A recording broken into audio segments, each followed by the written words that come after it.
இன்னைக்கு சில பிரச்சனைகளை சந்திக்கலாம், எதிர்மறையான காரியங்களை சந்திக்கலாம். ஆனால் எனக்கு ஒரு பிளஸ்ட் ஸ்கோப் இருக்கு. இங்கேயே நான் என்ன எதிர்பார்க்கிறேனோ அதை கொண்டு வருவதற்கு எனக்கு ஒரு தேவன் இருக்கிறார். இப்போ 16:9 இது ஒரு பண்டிகை, வாரங்களின் பண்டிகை. இது 7 வாரங்களை எண்ணுவாயாக. அறுப்பு அறுக்க தொடங்கும் காலம் முதல் நீ அந்த 7 வாரங்களையும் எண்ண வேண்டும். அவைகள் முடிந்த போது வாரங்களின் பண்டிகையை உன் தேவனாய கர்த்தருக்கென்று ஆசரித்து, உன் தேவனாய கர்த்தர் உன்னை ஆசீர்வதித்ததற்கு தக்கதாய் உன் கைக்கு நேர்ந்த மனப்பூர்வமான காணிக்கையை செலுத்தி, உன் தேவனாய கர்த்தர் தமது நாமம் விளங்கும்படி தெரிந்து கொள்ளும் ஸ்தானத்தில் நீயும் உன் குமாரனும் உன் குமாரத்தியும் உன் வேலைக்காரனும் வேலைக்காரியும் உன் வாசலில் இருக்கிற லேவியனும் உன்னிடத்தில் இருக்கிற பரதேசியும் திக்கற்ற பிள்ளைகளும் விதவியும் உன் தேவனாய கர்த்தருடைய சந்நிதியில் சந்தோஷப்பட்டு நீ எகிப்தில் அடிமையாக இருந்ததை நினைத்து இந்த கட்டளையை கை கொண்டு இவைகளின்படி உனக்கு கர்த்தர் என்ன கொடுத்துருக்கிறா அதன்படி காணிக்கையை கொண்டது கர்த்தருடைய சமூகத்தில் நீ உன் மனைவி வேலைக்காரன் வேலைக்காரி எல்லாரும் வந்து சந்தோஷப்படுங்கிறார். அப்போ நாம் எதுக்கு அங்கே போய் சந்தோஷம்? பார்ட்டினா என்னங்க? பார்ட்டினா சந்தோஷம். பார்ட்டினா ஒரு விரைச்சிட்டு உட்கார்றது கிடையாது. சந்தோஷம், ஆடல் பாடல் கொண்டாட்டம். எல்லாரும் வா, வேலைக்காரன் வேலைக்காரி எல்லாரும் வந்து என் சமூகத்தில் சந்தோஷப்படு. அதே தான் புதிய ஏற்பாட்டில் சொல்லுகிறார், கர்த்தருக்குள் சந்தோஷமா இருங்கள். மறுபடியும் சொல்லுகிறேன், சந்தோஷமா இருங்கள். ஏன் சந்தோஷம் முக்கியம்? நான் சந்தோஷமா இருக்க முடியாதுங்க. நான் எதுக்குள்ள போறேன்னு உங்களுக்கு தெரிஞ்சுன்னா நீங்க சொல்ல மாட்டீங்க. நான் எதுக்குள்ள போறேன்னு உங்களுக்கு தெரியுமா? நான் எதுக்குள்ள போயிட்டு இருக்கேன்னு என்னைக்காச்சும் உங்களை சொல்லியிருக்கேனா? நான் எதுக்குள்ளுமே போலையா? நான் அப்படியே ஆகாயத்தில் பறந்துட்டே போயிட்டே இருக்கேனா? நானும் பிரச்சனைகளை சந்திக்கிறேன், நானும் சவால்களை சந்திக்கிறேன், நானும் எதிர்மறையான காரியங்களை சந்திக்கிறேன். அந்த உலகத்தில் வாழ்றேன். அப்படி இருக்கும்போது தான் சொல்றாரு சந்தோஷமா இருங்கள். மறுபடியும் சொல்றேன், சந்தோஷம் மட்டும்தாங்க பிசாசுக்கு எதிராக இருக்கக்கூடிய பவர்ஃபுல் ஆயுதம்.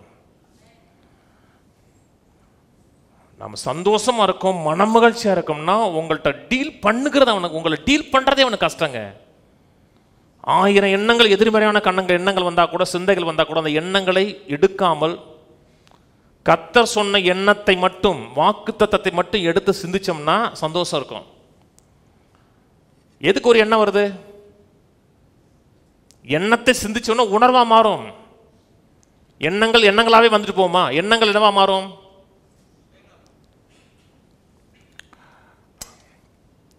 கல்யாணம் முடிச்ச நேரம் வேணா விட்டுருங்க. பொண்ணு பார்க்க போன நேரம் கொஞ்சம் முன்னாடி வருவோம்.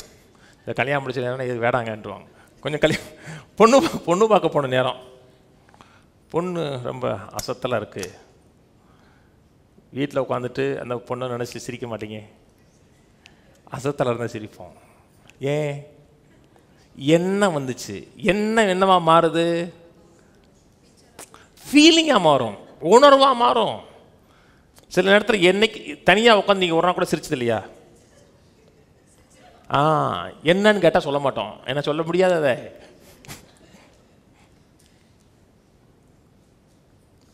நான் ரியாலிட்டி தானங்க பேசுகிறேன். அப்போ ஒரு எண்ணம் என்னவா மாறுது?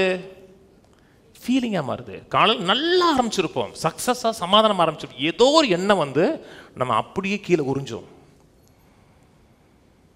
அதனால தான் கர்த்தர் சொன்னார், ஒரு பிளஸட் மேனாக இருக்க, ஆசீர்வதிக்கப்பட்ட மனிதனாக இருக்கன்னா சந்தோஷப்படு. ஏன்னா நமக்கு ஒரு தேவன் ஒருத்தர் இருக்கிறார், வாக்குத்தத்தம்னு ஒன்று இருக்கு, நன்மைகள் இருக்குன்னா அதை நினைச்சு பார்த்து சந்தோஷப்படு. 16 எடுப்போம். உபாகம் 14.